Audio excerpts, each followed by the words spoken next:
an application functioning in that manner, right? Where you're interacting with the design, you're interacting with financing, you're And our thought was if we could get that mid performance rep just to generate one more sale a month. How does your software solution, does it run side by side with some of those solar design or proposal tools? Does it replace some of those tools?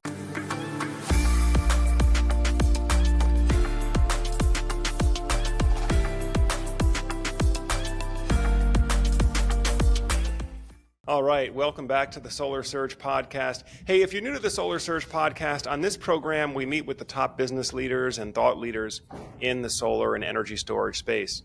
And I've got two special guests for you on today's episode.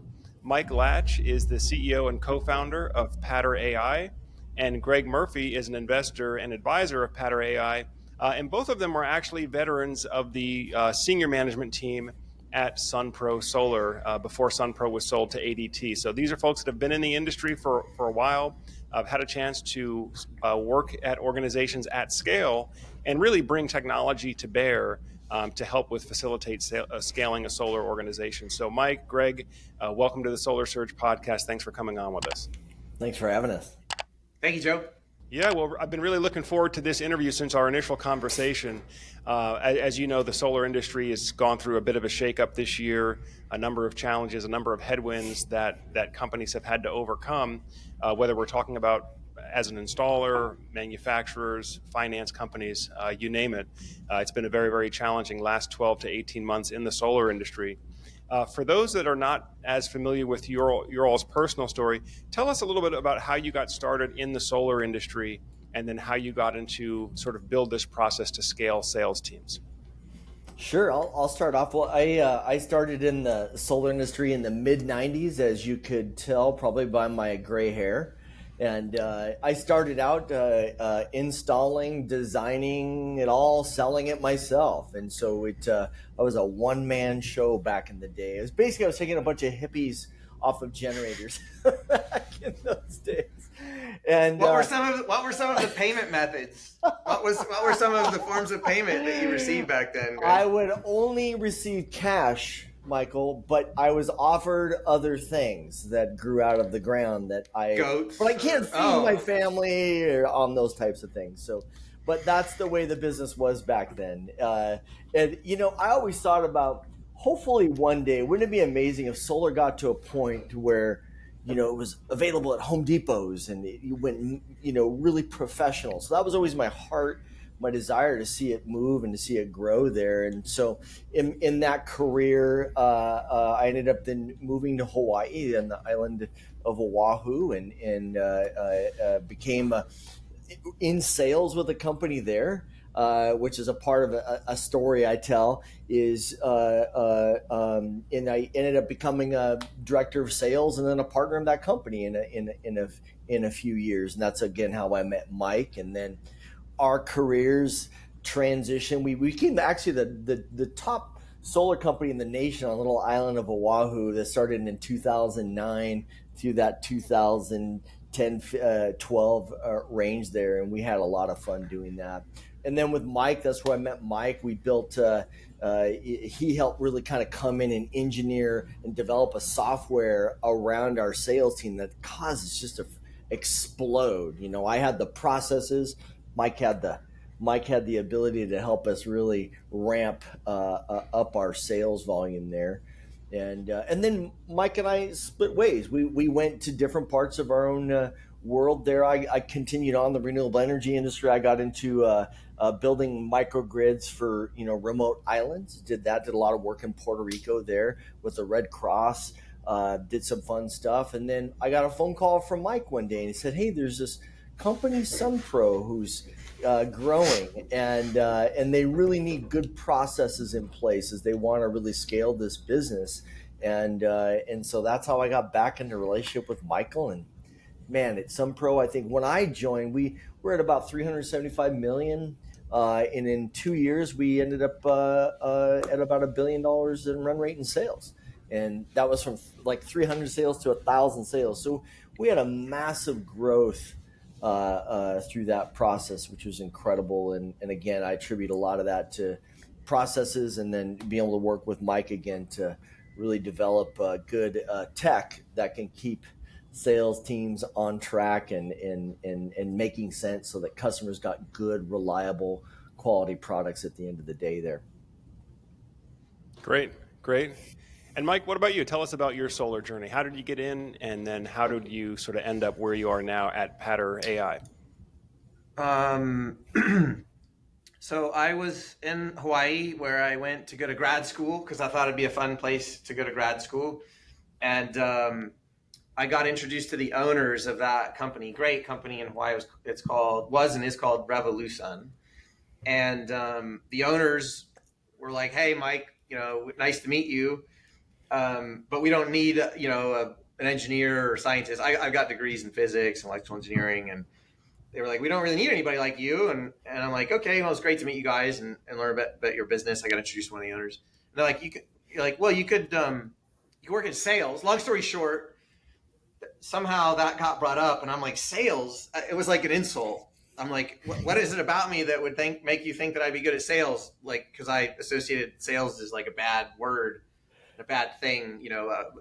Both my dad was an engineer, both paternal grandfathers are engineers. And so long story short, I decided to do that, a residential, commission only solar sales job.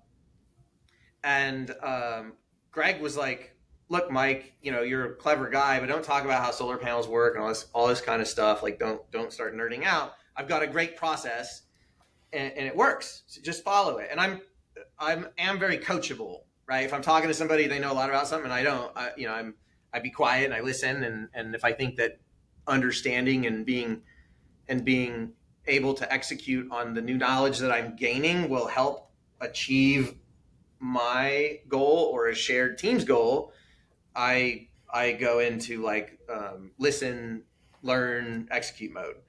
So I did that, and Gregg turned me into just a selling machine. Like I could have cared less whether somebody bought or sold, but gosh darn it, I was going to do a good job delivering the process, make sure people understood the implications of their decisions, so that they could make a decision that was in their own best interest, based on things I didn't know about them. And it turned out that when I go back, and the owners were like, within like 6 weeks, I think Gregg made me like I became our top rep in like every metric, like one call closes and overall conversions and not giving discounts. And I think I was the top rep. He turned me in the top rep for purchases and leases at the same time. And so Sunrun, I think, had just gone to Hawaii. So the owners were like, "How did you get so good so fast?" I'm I'm literally doing exactly what Gregg told me to do. But it turns out that I was doing a little bit more than that, in that I could take Gregg's process, which is to present, explain an option clearly to somebody so that they can make an option, so they can make a decision and move forward. So you can help somebody quickly and efficiently make a decision that's in their own best interest. I was able to deal with a lot of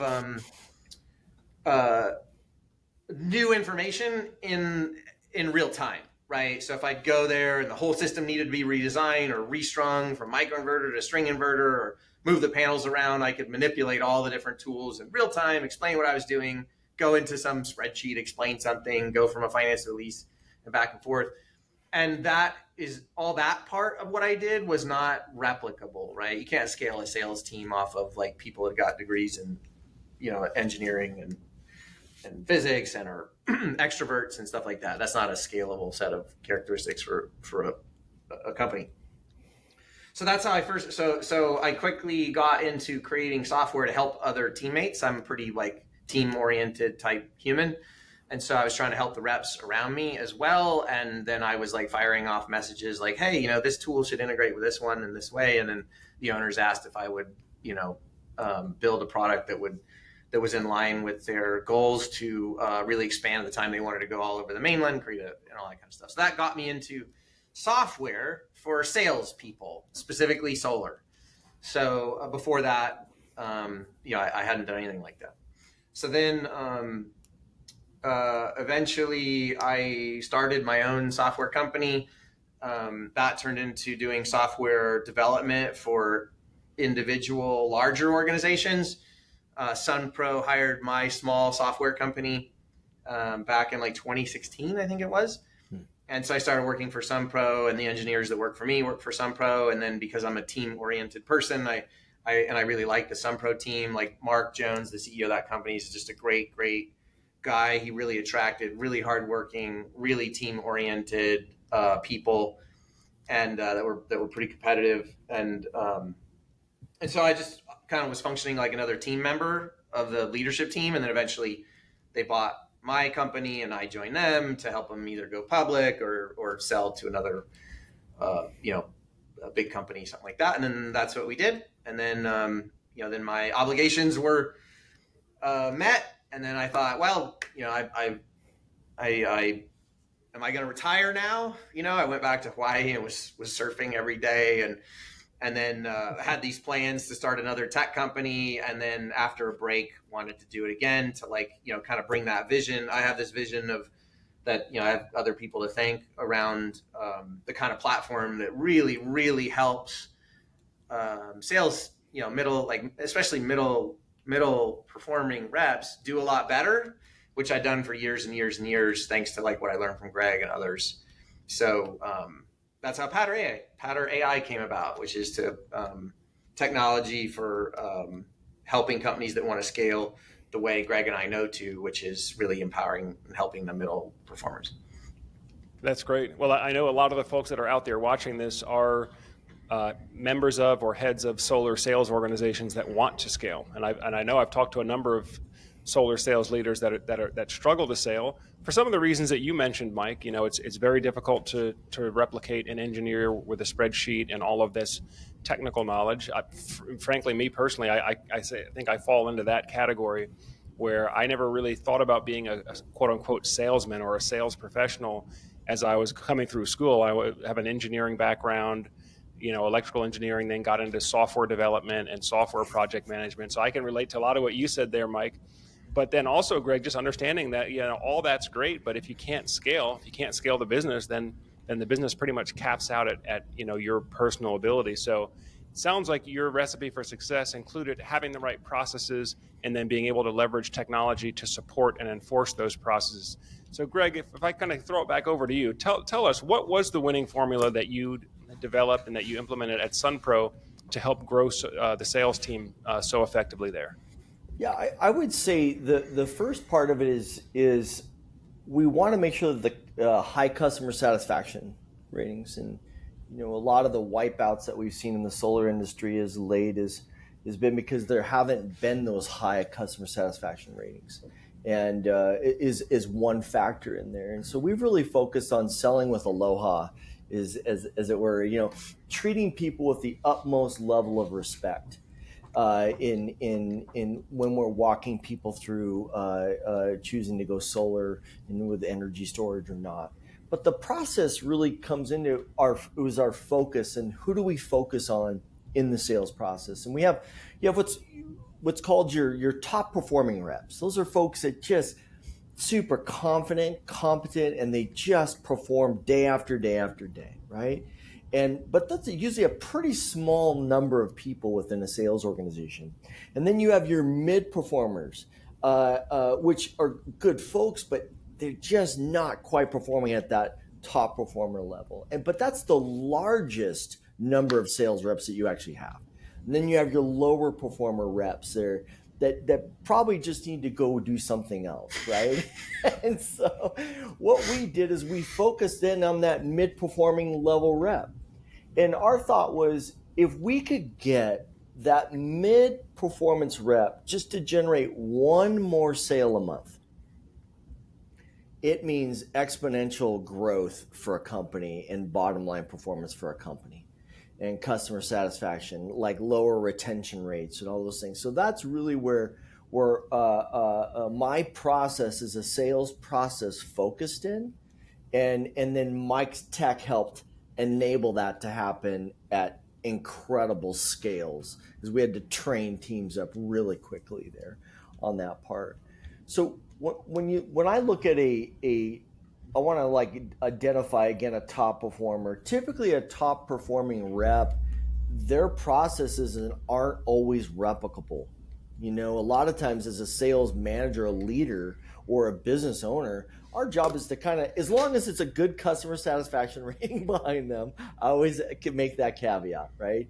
So when I say top performers, I mean they're the whole package. Customers are happy and they're closing sales and things are going really well. But a lot of times those folks walk with such a swagger, such a confidence, you know, kind of like, you know, like Joe and Mike, you guys would walk into a room, you guys exude confidence because you have knowledge that's, you know, that's pretty vast from engineering and things like that. Well, that's tough to replicate. And so the middle performer rep may not be that confident. They may have just come, this may be their first sales job that they've ever had. And a lot of times those middle reps are the most overlooked reps because a lot of times sales managers are focusing on the lower performing reps, which when I say a lower performing reps, I'm going, somebody who's just not coachable, right? That's if they're not a coachable person. Yeah, you said the same thing to them 4 times and you're trying and they're going to still go out and do it their own way. And so a lot of the practices and policies and energy of sales leaderships and within the company is kind of protecting themselves with those bottom performing reps, and they're creating the most challenges. And so I've always taken the adage, I'm kind of like going on a little side tangent here, but we like to hire at an optimal speed and fire at an optimal speed. So in other words, if we have, I'm going to talk about the bottom performing reps, the low performers there. If you've got good tools and you've got good sales processes and you're constantly going back and trying to mentor them, boy, oh boy, they're stealing time from you. But most importantly, they're stealing time from some sales reps that really need you within that sales organization, that really would love to hear your advice and support there. So I'm saying, when I say fire at optimal speed, if you don't do that, there's other people that are out there in the industry right now that want a position within your firm. So I'm saying move them on quickly. And then because they'll also do better someplace else as well. You know, McDonald's is still hiring. It's like there's a lot of opportunities out there. I don't even mean to be facetious like that, but there's a lot of opportunity for them. And we want to focus on that middle class rep to make them extraordinary, to perform like a top performing rep. Yeah, what Gregg did, and I lived it as a sales rep. Well, what he did and what he does is he systematically breaks down, and he learned this through a bunch of trial and error because I had to articulate this so many times. Through trial and error, and as many good salespeople do, learned very efficient ways to explain certain complicated concepts, specifically around solar or batteries in our case. And what do I mean by an efficient way to explain something? I mean that, you know, what is a way that's both accurate, factual, and doesn't leave the listener in a state where they want to ask a bunch more questions that aren't actually going to help them in any meaningful way? Gregg, through trial and error, came up with many great ways to explain certain concepts. And all strong reps, successful reps do that. But then what he would do is he would take all those things and then string them in an order that's kind of problem, solution. And he didn't used to articulate it this way, but fundamentally what he was doing was creating a process where you're actually optimizing the ability of the listener to retain the information that you just told them. It's similar to a movie plot, right? Like, hey, what happened in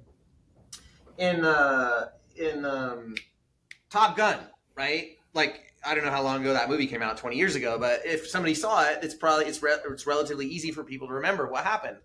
Why? Because the human brain is just built to like remember information if it's delivered in a story, right? Where there's some conflict and then there's resolution, conflict, resolution.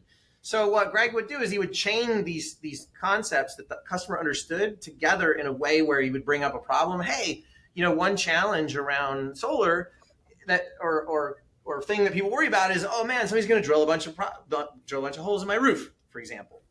And that's when he would bring up, stuff about their warranty or about the hardware that was used or something like that. So by chaining every little piece of information together, that would optimize how much somebody could retain. And it's also very repeatable, right? So you could just train a bunch of salespeople to deliver all those messages in that order. And then what we also did, like at Sunpro and other companies, is, well, there's also a bunch of those interactions that if you build the right tech, you can really enable a larger population of your sales team to successfully navigate through that particular explanation. So what's an example of that? An example of that would be, hey, we have higher performance panels that make more power for a given area. And then we have, quote unquote, standard efficiency panels that don't make as much power for a given area. There are pros and cons. And how do you go about explaining the differences? Well, a very high performing rep could do it with their eyes closed with no collateral, right? And explain everything and keep somebody's attention and help somebody understand the benefits and make a decision.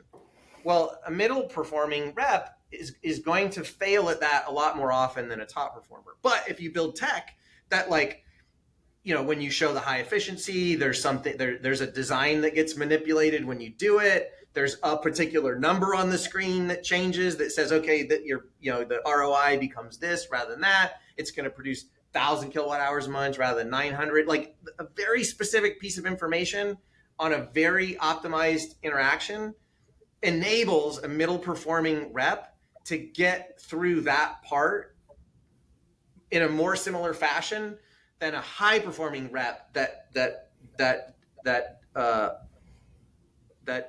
executes according to the standards.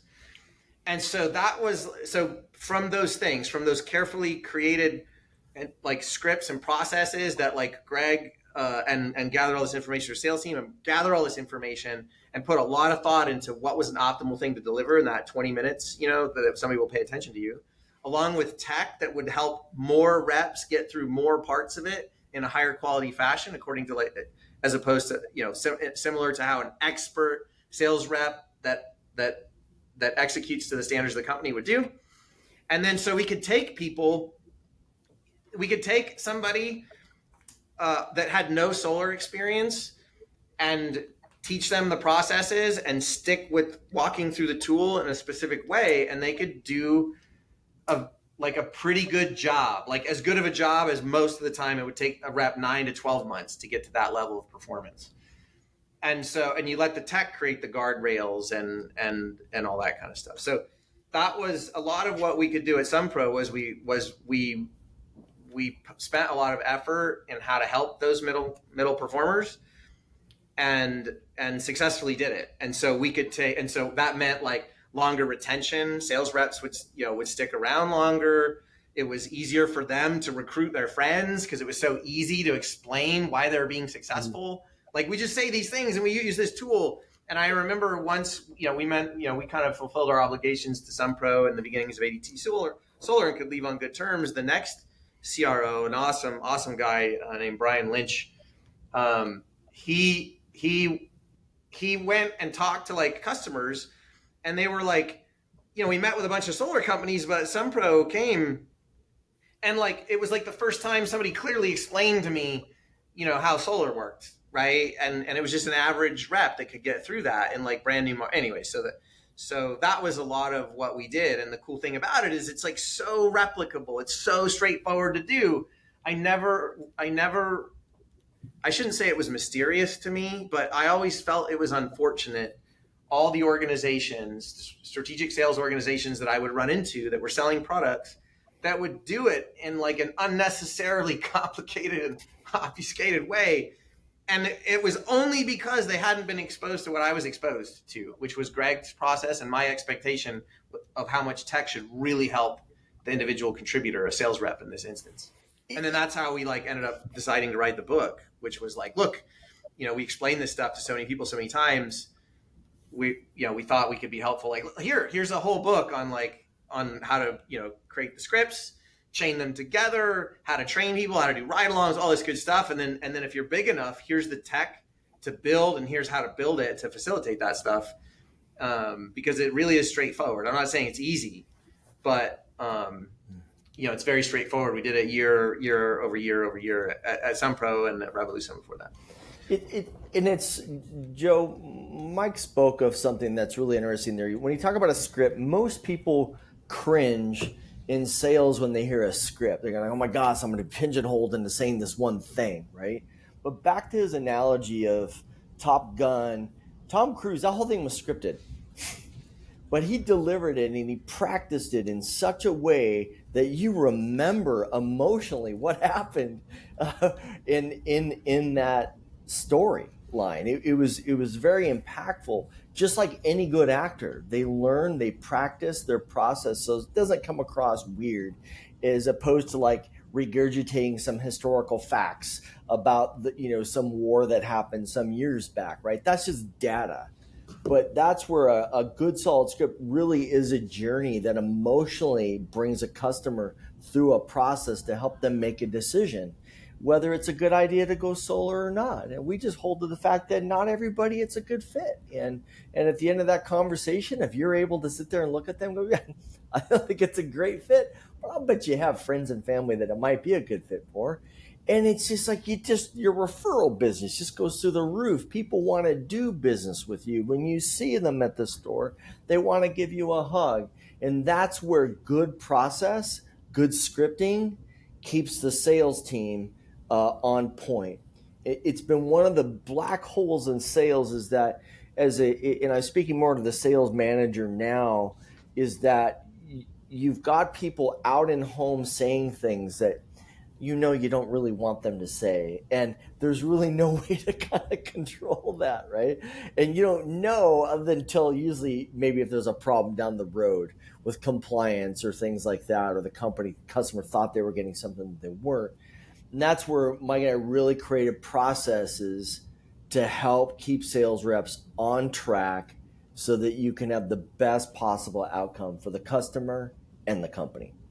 Absolutely. Well, I like how you phrase it that way, Mike. Not so much running a script, but you're telling a story, right? You're telling a story that leads a customer to a certain decision point, so that they can make the choice that's right for them. But I like how you approach that. Okay, so we talked about having a process, or having a structured way in which you tell the story, using the technology to support that. But I want to ask you more about the book. First of all, what's the book called?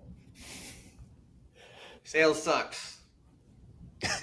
Sales sucks. Yes. Okay. Which is what I thought sales did before I worked for Gregg. And had I not lived it, I would still think that. So that it's like the name is a joke about what I thought about sales before I was lucky enough to meet Gregg and like learn his processes and all that good stuff.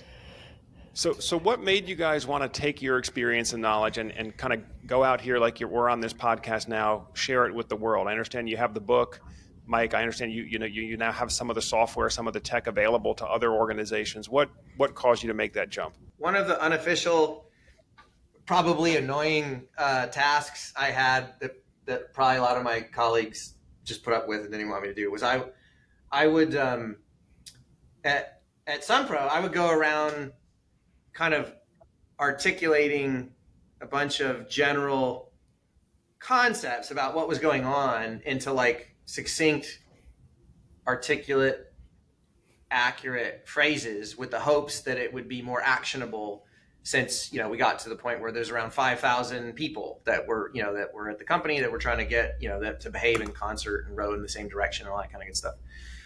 And one of the things that we did was, that Mark did was he created an organization that was a mission-oriented organization versus a functional organization. What I mean is he conscientiously tried to push decision-making to people as close to the problem as possible, so like the different territories and things like that, as opposed to creating like a centralized function of job processors that anybody talking to the company would know they weren't from around there and all that kind of good stuff.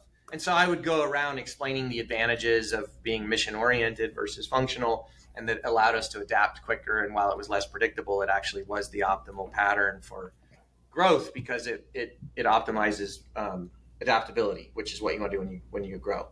Fundamentally, if you're really efficient at something, it means you no longer are good at other things, right? That's the definition of being efficient at something. And so another thing that I would do was I would articulate why we were able to be so successful in sales, how it was that we were able to take reps faster than our competitors and get them to a certain level, sales reps to a certain level of performance where we would get faster than our competitors, and why we could go into new markets so quickly and become profitable so quickly. And even in places where a lot of, like, for example, California-based companies thought that you shouldn't be able to sell solar, right? And so I got in the habit there of explaining, what we did and how we did it. And as far as our sales enablement, we really, really had, we spent a lot of effort building our sales enablement tool because nothing could perform. We could have used Aurora off the shelf or Solo off the shelf or any of the off the shelf tools, and none of them would perform the way that we thought they should and meet what we called our sales craftsmanship requirements. Like your tool does not make it as easy as we think it should be for a mid-level performer to deliver this experience in the home. It was very black and white. And we explained that so many times, even to other stakeholders of the big business, right? As we would, we had other challenges because of that, having our own software. So, operations leaders would be like, why can't we use X or why can't we use Y? And then we explain again, like, well, because then we would be like all these other companies that were performing better than, and we would no longer be, and all this kind of good stuff. So then I was like, once, we sold the company and I got my exit, I was like, hey, we can, I got these ideas. I got time on my hands. I'd love to share these. And I reached out to Gregg. I was like, hey, do you have any interest in writing a book to get this stuff out there? Because I think it's super helpful for people. And there would be so many organizations that would grow so much faster or more profitably, or whatever problem you want to solve in that area, you name it, would be improved.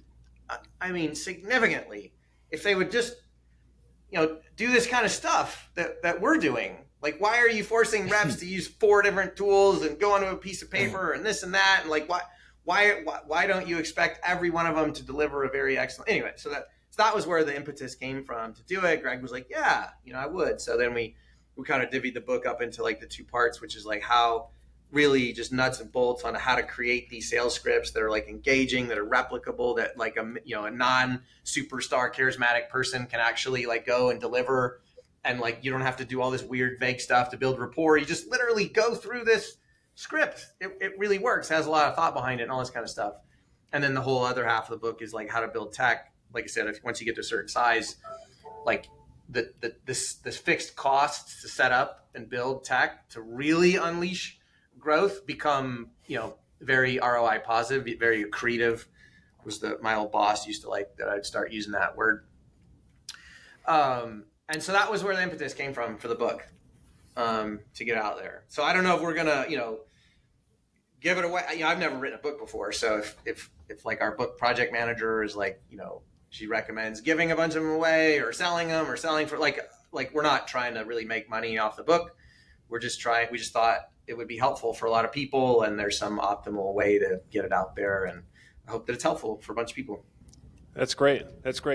Well, I know there are going to be some solar companies, some solar installers that are watching this now that are probably scratching their heads thinking about, well, I use Solo, I use Aurora. Those are probably the 2 most popular, quoting platforms or proposal platforms, what we might call solar sales softwares that are being used in the marketplace today.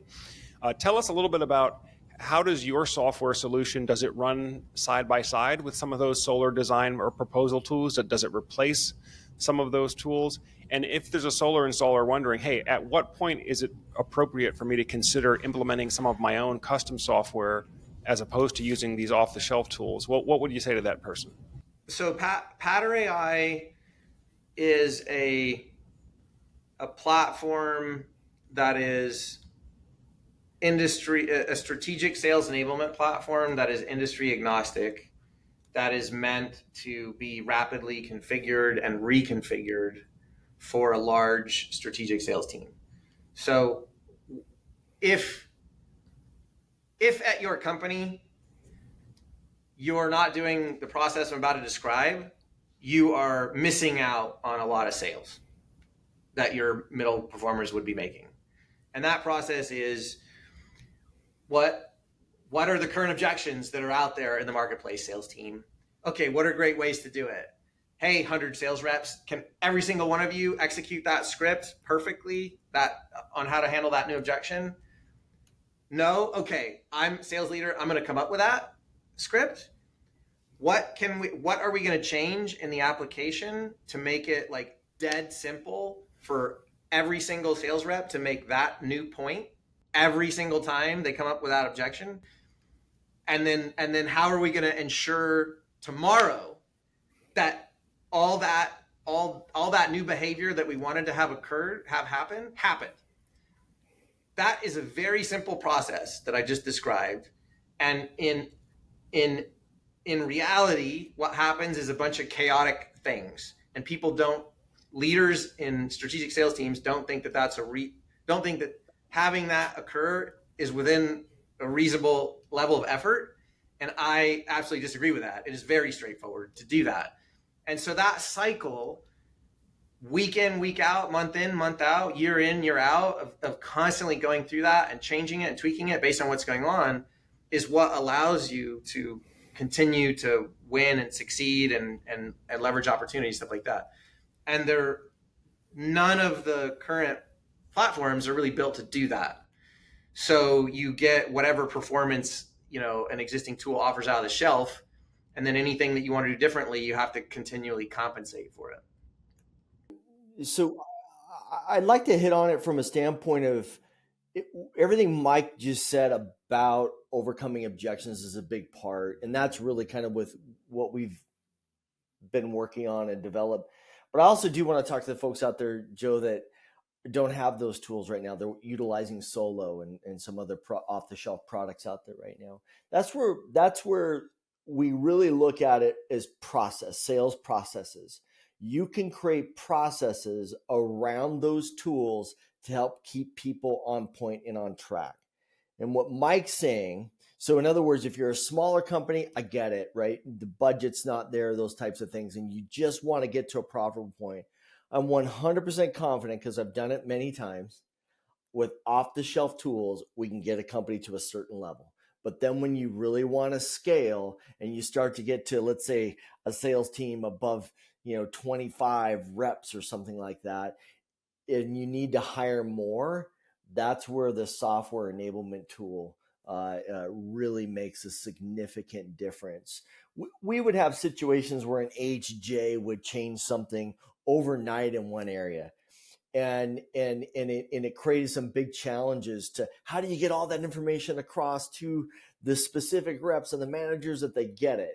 And we were able overnight to make those changes, have the scripts dialed in to when they opened up and logged in, and the first thing in the morning before they can even like get into the software, they can watch the video on the change and see how to implement those changes. And that's one of the things that really kept us on point. And that's why we say a sales focused tool that really helped us overcome a lot of objections and avoid a lot of problems. So in terms of functionality, my understanding, or at least what I'm picturing in my head right now, is a software, and help me kind of complete the picture, but is it a software that the rep would run on a tablet? Maybe it has training modules, video training, objection handling, frequently asked questions, all sort of in a rapidly searchable database for the rep. Is that the kind of thing you're talking about? Sorry, great question. I always can do a better job explaining things. So, a pattern that works is only require your sales team to need one thing when they're interacting with the customer. So you're in the home And how do you create an environment where they don't have to, they just like, let's say they're working from an iPad, right? That's all they need to do. They're an iPad and the customer sees it and they're walking through a shared experience and like, hey, Mr. and Mrs. Homeowner, where would you like your panels on your roof, right? So like, what I learned years and years ago from Gregg is, if you can create an experience where instead of just assuming you can put panels on somebody's roof, it's their home, right? I would argue strongly that a more respectful way to interact with that homeowner is to ask permission before you even show an image of panels on their home, because panels on somebody's home is a representation of a physical alteration of their home. So if you can create experiences where you can get to a compliant design through a series of decisions that the customer makes while you're with them, that is a more respectful process than doing something ahead of time and explaining what you did. By involving them in the decision-making process along the way, they're more likely to understand what they're doing. They're more likely to pay attention. It's just a better way to treat people. Now, creating software that allows that kind of process that doesn't end up with like causing a bunch of issues downstream is not. It takes a lot of effort and careful thought when you set up such software. So if the software then, if you have to navigate to some other software to get referrals, you have an opportunity to improve things because you've just made it so you got to use two different things. If you make it so the sales rep has to like go to a piece of paper and write something down and turn it and hand it to somebody else and like all that kind of stuff, you are guaranteeing less performance by your sales team than if you create an experience where that's not necessary. If you create an experience where the sales team has to like navigate between like slides and explaining things like, hey, we use this product and we use it for this reason, but then they have to go to another design tool to like change the panels on the roof, you are guaranteeing worse performance than if you create an experience that doesn't do that. So that hopefully that explains a little bit better of like a goal. Your goal is to create the situation where your sales team only has one thing that they have to interact with. And if every single point you want your salesperson to make, every question you want them to ask is not facilitated in that. Like if you want, like I want my sales team to go outside to the left side of the home, when they're, I want everybody to go out in the home and I want them to like say a certain script around the meter. Let's say in solar, something like that.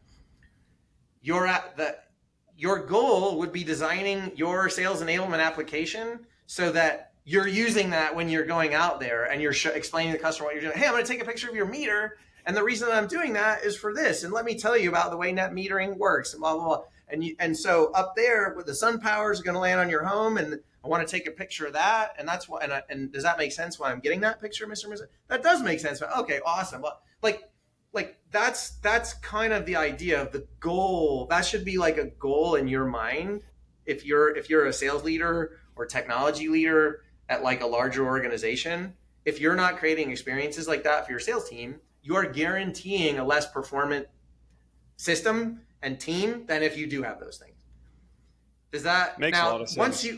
And then once you have that an application functioning in that manner, right, where you're interacting with the design, you're interacting with financing, you're pushing one button and like your roof quote comes out, you're entering leads for your referral app also in here. Once you have that thing where there's just one application that's necessary to like help the rep walk through this whole experience with a homeowner, then there's all kinds of amazing follow-on benefits that you have.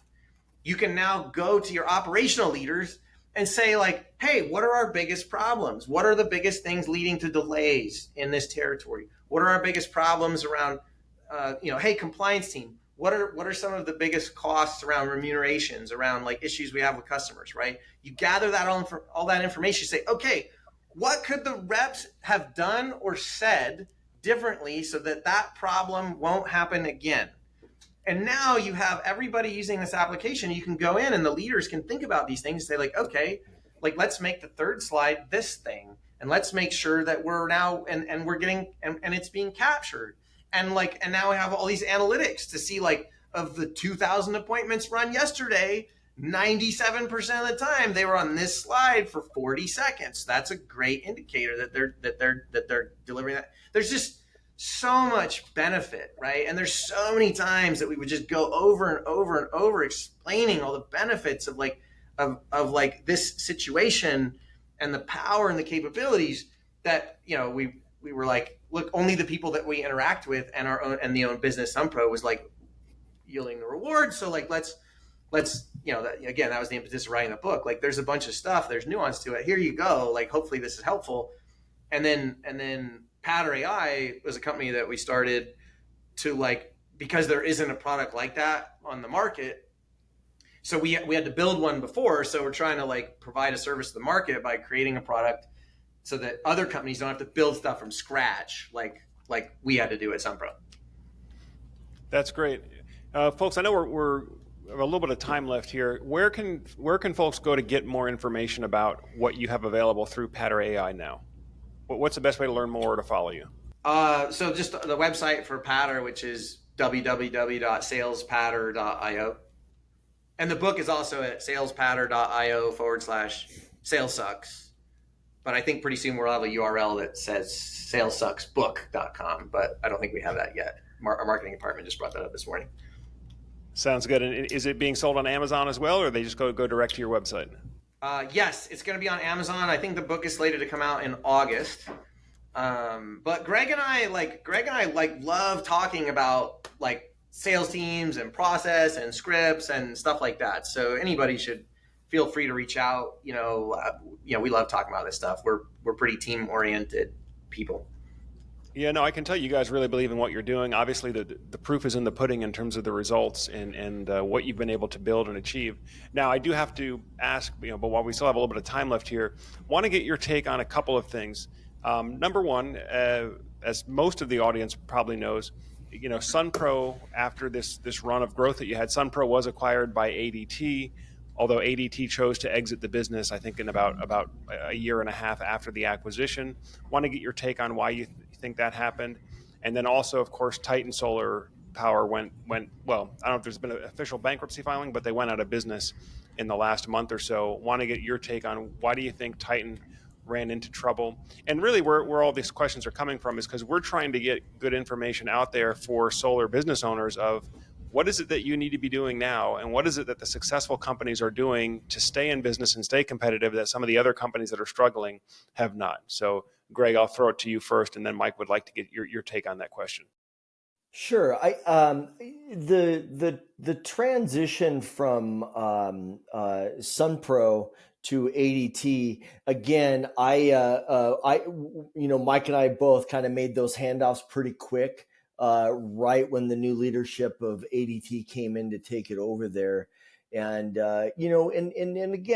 so I don't have much insight as to the why it didn't perform at the level that everybody hoped for. That's for sure. We all experienced the headwinds of changes from, interest rates and things like that. So there's a lot of headwinds that they had coming at them there. From that standpoint. And so I really can't speak too much on that transition there. When I think about other large companies that maybe have gone out of business, I think that it's happened a lot this year in the last couple of years. And it's tragic. And I would say that some of them, it's like that. Some of the models have transitioned, right? Where you have the EPC and the sales arms. And it seems like when you would have different sales companies selling and different installers, the customer is kind of usually left in the lurch. And so when there's gray areas there, that's one of the challenges that we've seen really take place. And again, with Sunpro and even all the companies that I've built, we've always been a vertically integrated company. The installers and the sales reps are employees of that firm. And because that's how we're able to really control what's being said in the home, manage it to make sure you have high customer satisfaction ratings there. And so, that's really some of the bigger challenges. So I think we're going to see more of that this year, that transition to where you'll see bigger EPCs and sales firms joining forces together. I think it's a great thing for the industry. I think it's a great thing for our customers who are buying solar there as well. They're going to get a better system. They're going to get a better experience coming down the road. So we saw such massive growth. And now as the market contracted, I've been in a lot of times, I've seen contracted, it just Solar come and go. right. And what always holds true, take care of people and always do the right thing. When you do that, you're going to do really well in this business. So certainly, so I started working for Mark in 2016, Mark Jones, the original founder of Sunpro. And I heard him say many times, like, just do right by the customer. Somebody that worked at Sunpro was trying to pigeonhole him into like a particular rule on how to deal with the customer. This is when the company was a lot smaller. He's like, I don't know, make the customer happy. That's what we need to do, that sort of thing. How do you translate that at scale? What he did and what Sunpro did was he created an attitude around, we have challenges, I don't know how to solve them, figure out how to solve them. And that creates, in a lot of the humans involved minds, the feeling of empowerment to go and solve the problems. Now, it makes it unpredictable. It lowers the predictability in the business, but it actually optimizes the business's chance for success. So that's not a Band-Aid fix. But that is a characteristic of a business that makes it a lot easier to scale. So if you're not doing that, you're limiting your ability to scale, unless the leader knows every single thing that should be done in all instances, and nobody does that. Nobody knows that. As far as when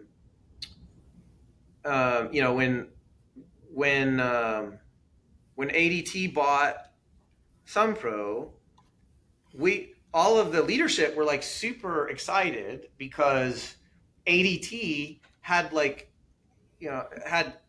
millions of customers, right? So we were like, wow, all the people, I happen to be an exec at the company, but that wasn't my goal to be an exec, right? I had a software company, they bought my company, I was there, but my goals weren't to, be an exec at a large company. So we were really, really excited about the acquisition. Like my goodness, like all the people at Sunpro, they're going to have all these opportunities at ADT. There's all these opportunities to sell solar to the existing ADT customer base. Like overnight, like ADT Solar is going to be like the biggest solar company, and it's just so neat, right? Like this is awesome, and that was going into it. And then that wasn't what happened. There's lots of time. There's many stories of larger companies buying smaller companies, and the cultural differences and things like that. It doesn't work out well. Installing a security system. One fact is installing a security system is faster than a solar system, right? You don't have the same permitting processes and things like that. The sales cycles are longer. So those were contributing factors. As far as like managing a business and staying in business, one thing that's not obvious too, Sunpro, Mark was, he had a background in accounting, right? I mean, he didn't have an accountant's personality. He also did like home building back in the day and stuff like that. So he had an innate understanding of like what healthy financials of a business looks like, and like what things you need to watch and worry about and things like that. So that was a non-obvious characteristic of the business that existed and happened to exist in the founder. That's not common. So if you're any kind, if you're a decent sized business, I shouldn't say decent size. If you're, I don't know, in the 20 to $40 million a year in business range and in there and growing, and you don't have call it a front office finance person, a controller that expects to be in the decision making of the business's decisions, there's an unnecessary risk you are taking that you're not even aware of, right? That you're going around running your business, revenue's coming in the door, and then you don't realize there's some ticking time bomb that as soon as like the financiers enforce terms that they haven't been enforcing around milestone clawbacks that they haven't been doing, and all of a sudden they start enforcing them, you could go out of business like that, right? You could go immediately bankrupt. And a front office finance person knows about that stuff secondhand, just the way like a contracting based sales leader understands like materials and problems with customers and things like that, or a sales focused sales, or door knocking background, solar organization leader understands sales scripts and door knocking processes and all that kind of stuff. So, getting a front office finance person in there where you're actually, they're involved in the decision-making processes is probably something that would have eliminated a lot of, heartache, and probably a lot of companies that went out of business, might not have, they would have taken a bunch of measures sooner, things like that. Yep. Well, folks, this has been a great discussion here. Again, we're on with Gregg Murphy and Mike Latch, co-authors of Sales Sucks, all about how to build a structured sales storytelling process and how to leverage technology to help support and enforce that process.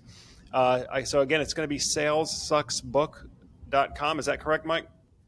I think just this morning, my marketing person said she was going to get that URL. So I don't know if we have it. So right now it is salespatter.io/salessucks.